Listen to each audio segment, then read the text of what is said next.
안녕하십니까. 이피아 어드바이저입니다. 이번 프레젠테이션은 어, 바이러스 자체가 G2, 즉 미국과 중국에 어떻게 영향을 끼치고 있는지, 그 영향이 실질적으로 바이러스 영향 자체보다는 경제에 직접적인 영향을 줄 수 있는 봉쇄 효과에 관련된 이야기를 한번 드려보고자 합니다.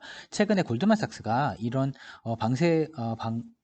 봉쇄 효과에 관련된 인덱스를 만들어서 보고서를 냈고, 실질적으로 이런 자료들이 이 골드만삭스뿐만 아니라 옥스포드 대학교라든지 어떤 구글 데이터상으로 만들어진 거기 때문에 실질적으로 어떤 사회문화적인 효과까지 조금 반영됐다고 보시면 될 것 같습니다.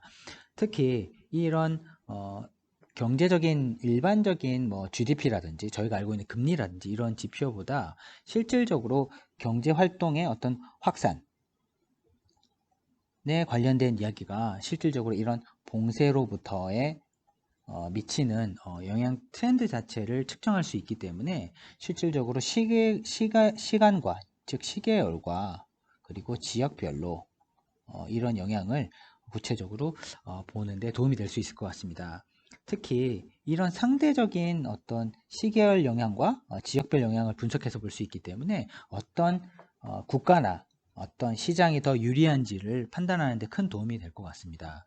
이번에 보시게 되면 가장 저희가 관심이 있는 지역은 아무래도 노스 아메리카, 즉 미국으로 표시되는 노스 아메리카와 차이나 빨간색으로 표시되어 있는 이 두 가지 라인을 한번 보시게 되면 이런 봉쇄 효과를 극명하게 들여다볼 수 있을 것 같습니다.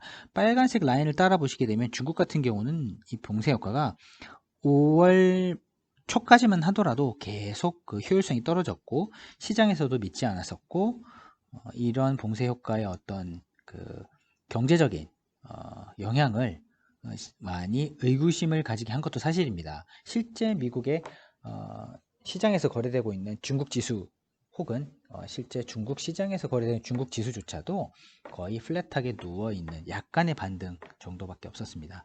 하지만 최근에 보시게 되면 이런 빨간색 라인이 이렇게 올라왔습니다. 반대로 하늘색 라인으로 표시되어 있는 노스 아메리카, 즉 미국, 캐나다 등은 보시면 쭉 3월 달부터 이런 효율성이 올라오다가 오히려 최근에 조금 꺾이면서 중국과 그리고 미국이 반대의 방향성을 지금 가지고 있는 셈입니다.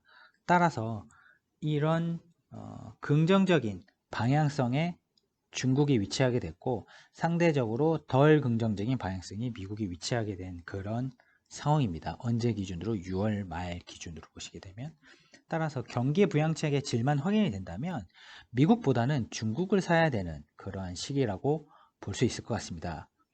특히 G2를 놓고 고민하신다면 지금은 경기 부양책을 검토해서 차이나의 투자 비중을 높이는 것도 괜찮은 시기인 것으로 보고 있습니다. 감사합니다.